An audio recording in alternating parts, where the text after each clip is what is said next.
الحمد لله والصلاة والسلام على رسول الله صلى الله عليه وسلم. اما بعد، موقر اساتذہ کرام، مہمانان اعزام، حضرات سامعین و ناظرین اور عزیز ساتھیوں، اس وقت ہمارا ملک اور ہماری ملت دونوں ایسے خطرات و مصائب اور ایک ایسی صورتحال سے دوچار ہیں جو ملکوں اور ملتوں کی زندگی اور تاریخ میں بعض اوقات صدہا برس کے بعد اور بعض اوقات اس سے بھی زائد عرصے کے بعد پیش آتی ہے. اگر اس کی جلد خبر نہ لی گئی تو پہلے یہ ملت اپنے تشخص، اپنی مذہبی آزادی، اپنی ثقافت و تہذیب اور اپنے عزیز سرمایہ علمی ذخیرہ اور زبان و ادب سے محروم ہوگی. پھر یہ وسیع اور شاندار ملک مکمل طریقے پر تباہ ہو کر رہ جائے گا. بغض و عناد، بدگمانی اور بے اعتمادی کی فضا، انسانی جان اور عزت و آبرو کی بے اوقاتی، مردم آزاری و آدم بیزاری، عقل پر جذبات کی حکمرانی، دور اندیشی پر کوتاہ اندیشی کا غلبہ، ملکی مفاد پر ذاتی اغراض کی ترجیح، جذبات کے پیچھے بہہ جانے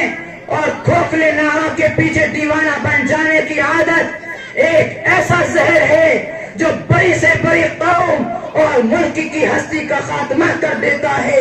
اور اس کو موت کے گھاٹ اتار دیتا ہے. فرقہ وارانہ فسادات، تنگ نظری، مفاد پرستی، حد سے بڑا ہوا احساس برتری، جذبات سے مغلوب ہو جانے، روئی کی طرح جلد آگ پکڑ لینے اور بارود کی طرح بھیگ سے اٹھ جانے کی صلاحیت کسی ایک میدان میں محدود اور کسی ایک فرقہ کے ساتھ مخصوص نہیں رہ سکتی. نفرت و اقتدار کی بڑی ہوئی ہوس کی آگ کو اگر جلانے کے لیے ایندھن نہ ملے تو وہ خود کھانے لگتی ہے. دور جاہلیت کے ایک حقیقت پسند عرب شاعر نے کہا تھا، وَالنَّارُ تَأْكُلُ نَفْسَهُ إِن لَمْ تَجِدْ مَا تَأْكُلُهُ. آگ اپنے آپ کو کھانے لگتی ہے اگر اس کو کچھ اور کھانے کو نہ ملے. میرے دوستو، ملک کی سیاسی جماعتیں ہر مسئلے کو سیاسی نقطہ نظر سے دیکھ لیں، جماعتی نفع و نقصان اور انتخابات میں ہار جیت کے پیمانے سے ناپنے کی عادی اور پابند ہو چکی ہے.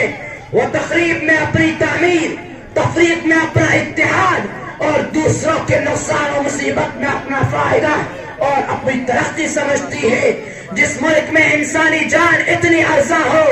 کہ موہوم سیاسی مقاصد، محدود ذاتی اغراض اور عارضی اور مشکوک اقتدار کی خاطر سینکڑوں ہزاروں ہموطنوں کی جان لی جا سکتی ہو، جہاں ایک نعرے، ایک تقریر اور ایک اشتہار کو دیکھتے دیکھتے 20 گھر بے چراغ اور سینکڑوں بچے اور عورتیں لاوارث کی جا سکتی ہو، جہاں ایک نعرے، ایک تقریر اور ایک اشتہار کو دیکھتے دیکھتے 20 گھر بے چراغ اور سینکڑوں بچے اور عورتیں لاوارث کی جا سکتی ہو. تنگ نظر، مفاد پرست، فرقہ وارانہ قیادت، جماعتی نفع و نقصان اور انتخابات کو ہار جیت میں پیمانے سے ناپنے کی عادی اور پابند ہو چکی ہے. میرے دوستو، تاریخ ایک سویا ہوا شیر ہے، اس کو جگانا نہیں چاہیے، اس کے پاس سے خاموشی سے نکل جانا چاہیے. تاریخ کو جگانا اور ماضی کے گڑے ہوئے مردوں کو اکاڑنے کی کوشش کرنا کوئی عاقلانہ فعل نہیں ہے. اور اس وقت